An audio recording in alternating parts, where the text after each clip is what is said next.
malahelo miadirery lavizao velona miaina tsy mba nahalalanao ny fijerinao tsy mba nandao ny tananao nananganay nampiarinay tamvovoka upandresy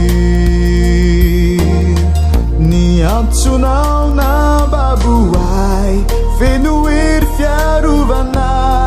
Jesosy fitiavana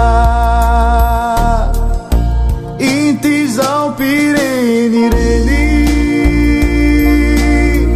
mitady fitsaarana ny faniriko anao mahery mandrava risakana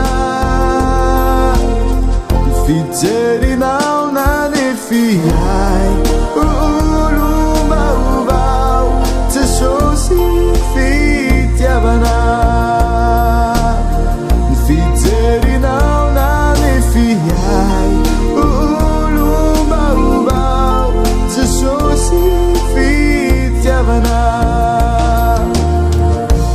olonori malahelo voageja lavizao ninambokazo voarara tsy mba nahalalanao ny fijerinao tsy mba nandao ny tananao nananganay nampiarinay tamvovoka upandresy ny antsonao na baboay fenoery fiarovana Jesosy fitiavana ity zao pirenireny mitady fitsaarana ny faniriko anao mahery mandrava ny sakana